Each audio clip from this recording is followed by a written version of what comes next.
Alright, guys.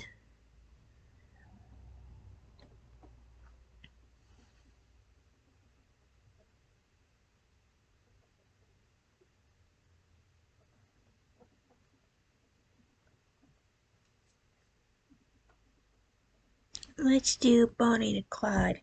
Most evil crime couple in American history, Bonnie and Clyde. The date was April 13th, 1933, and the not-so-notorious yet Bonnie and Clyde and three more of the Barrow Gang were having a raucous old time at their garage apartment hideout in the neighborhood of Joplin, Missouri. At this time, the gang consisted of Clyde Barrow, his partner in crime and devoted lover, Bonnie Parker, Clyde's older brother, Buck Barrow, and his wife, Blanche Barrow. The last of the gang was a childhood friend of the Barrows, one W.D. Jones. No one knows if he had a girlfriend or wife or just was a sad fifth.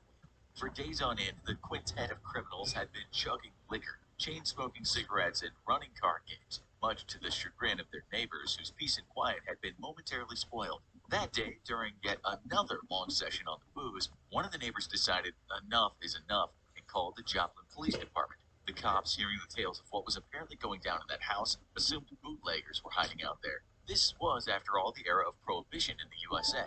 Five armed police turned up at the hideout and demanded the gang come out with their hands up. But as you'll see throughout this video, acceding to the demands of the cops was certainly not Bonnie and Clyde's style. The gang opened fire, Clyde using his trusty Browning automatic rifle, and the rest of the gang let loose with an arsenal of different weapons. A detective and a police constable were hit while under the hail of fire, with the former dying immediately and the latter dying later from his injuries. The rest of the policemen took cover, but they were outgunned by the gang. Firing back, they managed to hit WD in the shoulder, a bullet that WD would later say went right through him. Another shot hit Clyde, but it ricocheted off his jacket button. Buck was almost hit, but the shot only grazed him. In the melee, even with the bullets flying everywhere, all the gang except Blanche managed to drive away, leaving the traumatized and dead police behind. Blanche had wanted to save her pet dog, Snowball, and could be seen running down the road after him. Snowball was long gone, so Blanche took off with the rest of the gang. As it would happen time and again, the police could only watch as a fast car loaded with powerful guns and a band of criminals disappeared into the distance. This was a pivotal moment in the story of the Barrow Gang, and it was after that bloody day that Bonnie and Clyde became immortalized in American history. Not so much for the carnage they caused, but for what they left behind. You see, Bonnie was something of an amateur photographer, and she was also fond of writing poems. From a young age, she had fallen in love with the silver screen, and the girl became possessed with celebrity in those early days of the movies. She wrote stories which she starred in and took pictures of herself. Unwittingly, this would in fact make her a celebrity at the time. After one shootout, the cops found one of Bonnie's poems called Story of Suicide Sound. Part of the poem went like this: I left my old home for the city to play in its mad, busy world, not knowing how little of pity it holds for a country girl. In some ways, the poem was the story of Bonnie and Clyde. It described the lives of two runaway hoodlum lovers, a doomed criminal pair who were heading toward an early death. The poem filled the pages of U.S. newspapers, but so did the negatives that were found on a camera that had been left behind at the hideout. And they would become part of America's criminal iconography. One of them showed Bonnie dressed in black, pointing a shotgun at Clyde's belly. Another shows Bonnie smoking a cigar leaned up against a powerful car. Bonnie didn't smoke cigars, but when those photos were seen by the public, what people saw was a strong woman, a masculine but beautiful lady who had taken life into her own hands. In spite of the bloodshed the pair had caused, much of the American public were in awe of the couple. People started to romanticize crime. To better understand why, here are two more lines from Bonnie's poem.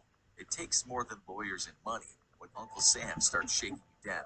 You see, all the gang members were born into poverty in the southern plains of the USA. Back in the 1930s, this area, known as the Dust Bowl, experienced massive dust storms that ended with drought, dead cattle, and failed crops. It was an era when rural folks, some of them farmers, were desperate. To make matters worse, this was smack dab in the middle of the Great Depression, because trouble always comes in twos. What the public saw in this criminal couple was two renegade folks that had taken control of their own lives, that had found love during harsh times, and had turned away from an Uncle Sam that hadn't been treating poor folks very well.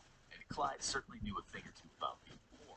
The poverty that Clyde grew up in was what you might call abject. In the 1920s, when he and his six brothers were growing up, there wasn't much hope for them. They lived under a wagon for a while, were constantly covered in mud, and barely had enough food to prevent malnutrition. It was a step up for the family when they managed to move into a tent in a slum. As a youth, Bonnie had more chances in life, But without much cash in hand, she got married at age 15 in hope of having some semblance of a normal life. It didn't happen. Her husband was a crook and a cheat. She didn't divorce her spouse, but she soon took off in search of a better life. Clyde didn't much like slum life. He grew up seeing his older brother Buck buying smart suits and driving fancy cars. Buck had his game, and that was mostly stealing cars, cracking safes, and robbing stores. In his teens, Clyde wanted in on the action, and so that's what he did. He became a criminal in between times of having some legitimate jobs. It was at the age of 19 when he ran into a young, pretty woman whose name was Bonnie. They had a mutual friend, as the story goes. The two soon became inseparable, but Clyde's criminal exploits would soon land him in the dreaded Eastham prison farm. He was just 21 years old. Who came to his rescue? Bonnie, of course. She managed to smuggle a weapon into the prison, and with it, Clyde made his way out. His freedom didn't last long, and soon he was recaptured and in prison again. It was during this second stint, in what could only be called a hellish slave camp, that young Clyde, so far a friendly and jovial sort of guy, turned into a different beast altogether. You see, prison back then wasn't supposed to rehabilitate people. It was supposed to break a man. It was supposed to be a living hell. Well, maybe not much has changed, but that's what it was like for Clyde. Hell. But a multifaceted kind of hell. He not only almost died working insane hours under the hot sun on a chain gang, but experienced something worse. That was the bullying and continuous sexual assault by another inmate. Clyde, then just a wait man, could do nothing at first to stop his tall 200-pound attacker. On October 29, 1931, Clyde snuck a piece of galvanized pipe into his cell. During the evening, he invited his tormentor to the open toilets in the building. As soon as they entered the toilets, Clyde turned around and swung, almost taking the top of the abuser's head off. That was the end of the abuse. And thankfully for Clyde, another inmate doing a long sentence for murder said he did it. Clyde was never the same again, though. As one inmate put it, he saw his friend turn from schoolboy into a rattlesnake. He was still desperate to get out of that hell, and in 1932, he or someone else chopped two of his toes off on purpose. Clyde thought the injury might at least get him off doing the grueling hard labor, but little did he know that his mother had successfully been petitioning for his release. He got out in the end, and there was never any need for the self-harm. Clyde would limp for the rest of his life, but at least he would limp along with his lover, his eternally devoted Bonnie Parker. The two formed what was called the Barrow Gang, and you already know the names of some of the gang's members. There were more people involved, each with his own history of poverty, desperation, and criminality, but we'll name this our two anti-heroes today. After Clyde got out, he soon started committing robberies, mainly of gas stations and regular stores. It was small-time stuff, but Clyde had bigger things in mind. What he really wanted to do was to get back at the prison that had treated him so badly, the place where he had been defiled by another prisoner. He'd eventually get one over on the prison after a time, as you'll soon see. During those early robberies, What are Bonnie you was doing? arrested and ended up doing some time behind bars, whiling away the hours writing poetry and thinking about Clyde. Meanwhile, Clyde was committing more robberies, and this would end with the murders of several police officers. You already know about the incident that made the Barrow Gang famous, but it was what they did after that that started to change the minds of the American public. Not only did the gang rob stores and gas stations, but they sometimes robbed banks. Perhaps not as many as the movies have made out, though. Other times they robbed people in the street and relieved them of their valuables and their car. If anyone got in the way, whether the person was a police officer or a civilian, they would be shot dead. It was the killings that began to sway the minds of the American public. No one likes a murderer, after all.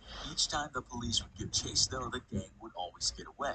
That's thanks to their hot rod of a preferred getaway car, the Ford V8, which packed more horsepower than a regular old police cruiser. Poor coppers never had a chance, and Bonnie and Clyde would leave them in the dust. As for weapons, the gang had plenty of them since they stole from National Guard armories. Clyde's favorite weapon was his Browning automatic rifle, but the gang also had an array of other weapons. But fast cars and powerful guns couldn't protect them forever. During one of the gang's getaways, they ended up crashing the car, and while most of them were busted up, it was Bonnie that took the worst punishment. In fact, she was lucky to survive. The burns on one of her legs were so bad that WD later said he could see the bone.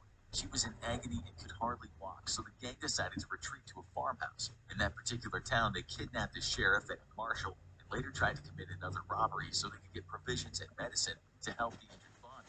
The robberies didn't exactly go to plan, and yet another marshal was killed. Again, they had to flee, even though Bonnie was staring death in the eye. They later checked into a place called the Red Town Cavern in Platte City, Missouri, and there they put newspapers over the windows of their room and settled in with food and beer. Some of the gang stayed inside to nurse Bonnie, while others went out to get provisions and buy medicine for Bonnie's leg. Not only were the owners of the cavern suspicious, but the drugstore owner also called the cops. Cops who were pretty sure who was staying at that hotel. They would take no risks this time and made sure they met the gang with a bunch of Thompson submachine guns and an armored car. A gunfight ensued, and the gang got away, but not before Buck took a bullet to the head that took part of his skull clean off.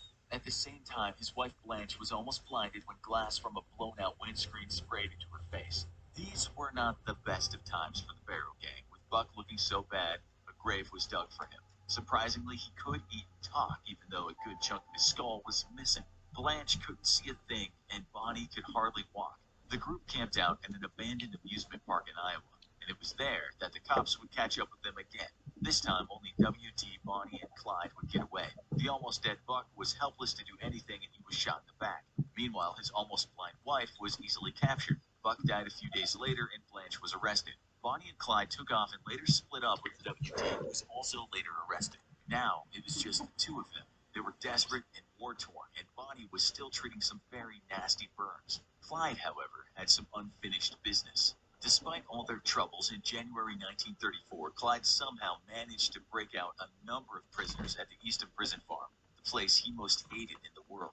According to some historians, Clyde was still not done with the Texas Department of Corrections, but he had at least made a dream come true. The authorities were now nothing short of furious with Bonnie and Clyde, especially seeing as a local mayor had been killed during that breakout. Enough was enough, and Texas put together a team of the hardest law enforcement officers the state could find and launched a massive manhunt. Now it wasn't a case of arresting the duo. They had to die. A man named Frank Hammer was put on the case, and he wasn't exactly known for his tolerance. He had a kill streak of 53 people, and he injured 17 more. He was what you might call a natural first choice to hunt down and murder two criminals. It was during this cat and mouse game that the Barrow gang, now with another member named Henry Methvin, killed two highway patrolmen. The authorities and media wanted to make sure that this time none of the American public sided with the criminals, so they made sure that the stories were spread saying that Bonnie had laughed at seeing one of the dying patrolmen and then shot him in the head as he lay helpless on the ground. This wasn't true, of course, since Methvin later admitted to killing the man, and he said all the time Bonnie was asleep in the back of the car. Supposed eyewitnesses also changed their stories several times, but the media had at last succeeded in turning America against Bonnie and Clyde. With all the murder the couple had been doing, though, maybe they shouldn't have been idolized in the first place. Public perception became even worse after the gang killed an aging constable named William Cal Campbell.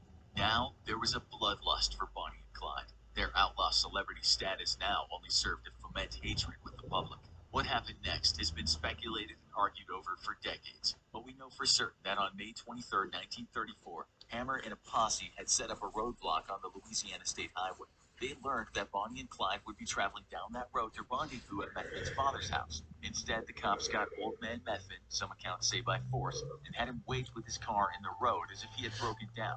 Knowing that the Ford V8 would be traveling at a high speed, the posse believed that Clyde would slow down if he saw Methvin's father. Bonnie and Clyde, notorious criminal duo and celebrity outlaws, were about to meet their death. The cops waited in the bushes, armed to the teeth with weapons, and when the car slowed down, they opened fire. Bullets straight to the passenger cab of the vehicle. There was no chance of survival. When the gun smoke cleared, Bonnie and Clyde had each taken 50 rounds, leaving bullet-riddled corpses behind. One of the posse later gave the statement saying, "Each of us 6 officers had a shotgun and an automatic rifle and pistols. We opened fire with the automatic rifles. They were emptied before the car got even with us. Then we used shotguns. There was smoke coming from the car and it looked like it was on fire. After shooting the shotguns, we emptied the pistols at the car, which had passed us and ran into a ditch about 50 yards down the road. It almost turned over. We kept shooting at the car even after it stopped. We weren't taking any chances." Some of the public soon heard of the story, and in no time the road was full of people, a jostling crowd of hundreds that wanted to see the dead outlaws and maybe get close enough to take a souvenir. The crowd took bits of the car. People tried to cut off parts of Bonnie's clothes and cut off chunks of her hair. One man even tried to cut off one of Clyde's ears with a knife, and another attempted to cut off his trigger finger. The scene was described as a bloody circus, with the public acting like wild beasts. In the car, the police found 7 45 Colt 1911 pistols, one 32 caliber Colt automatic pistol, a sawed-off 20 gauge That's a lot of guns 11 they shotgun, use. 3 30-06 Browning automatic rifles,